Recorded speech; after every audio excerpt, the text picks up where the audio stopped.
Monsieur le député. La parole est maintenant à Madame Amélie de Montchalin pour le groupe La République En Marche.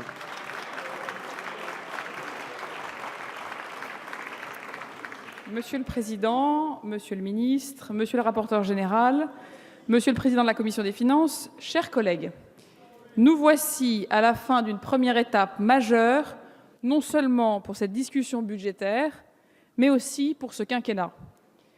Il y a un peu plus d'un mois, nous, les députés du groupe La République En Marche, nous sommes engagés ici pour que ce budget soit la traduction des réformes et de la transformation que nous portons au service de tout notre pays. Un outil d'abord au service d'un travail qui paye. Un outil ensuite au service de l'investissement, avec des budgets en hausse pour l'éducation et l'enseignement supérieur et la recherche, par exemple. Et surtout un outil pour tous nos concitoyens, salariés ou employeurs, auto-entrepreneurs ou fonctionnaires, gérants ou employés des TPE-PME, handicapés ou âgés, étudiants ou écoliers, et également, n'ayons pas peur de le dire, pour tous les investisseurs qui contribuent à l'activité. Ce budget est un texte sincère.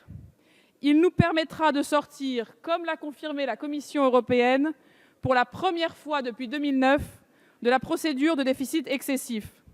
Cela demande des ajustements, cela demande des choix, cela demande des efforts.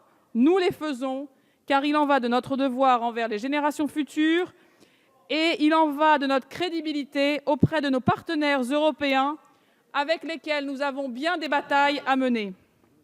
Ces premiers choix envoient déjà des signaux positifs. La Commission européenne a fait état de perspectives positives pour notre économie, une croissance solide et un chômage en baisse. Cela ne peut que nous encourager à continuer. Nous sommes restés fidèles à nos engagements pour soutenir l'activité et l'investissement, pour libérer et protéger. Nous avons trop entendu la défiance de nos concitoyens vis-à-vis des responsables politiques qui ont trop souvent changé de cap au gré des difficultés, qui ont trop souvent oublié leurs engagements. Ici, par ce budget, nous tenons nos promesses et nous faisons ce que nous avons dit. Ce respect signifie aussi écoute.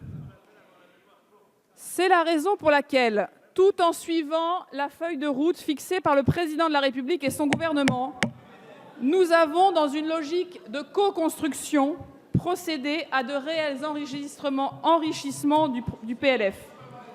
Notre groupe a été à l'initiative de plusieurs amendements que je voudrais ici saluer.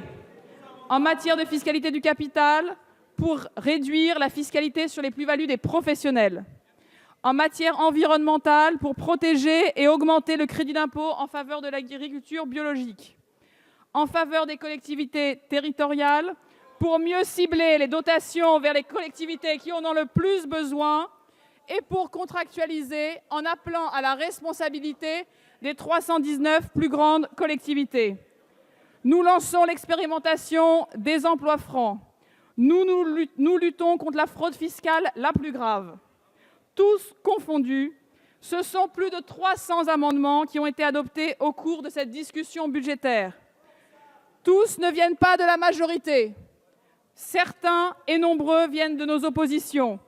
Dans cette démarche d'écoute, nous savons que nous n'avons pas le monopole des idées et que la transformation se fera avec l'intelligence et l'action de tous. Maintenir notre cap, tout en étant à l'écoute de nos concitoyens. Libérer les initiatives et l'investissement, tout en protégeant les acteurs. Restaurer la sincérité de notre budget, tout en défendant une répartition plus juste de la contribution de chacun. Telles ont été nos boussoles dans ce premier parcours budgétaire. Je vous invite donc à suivre le chemin que nous avons ouvert, car il ne portera réellement ses fruits que si nous le suivons collectivement et dans le temps. Et je vous appelle donc à voter, comme l'ensemble des députés du groupe La République En Marche, en faveur de ce budget. Merci beaucoup.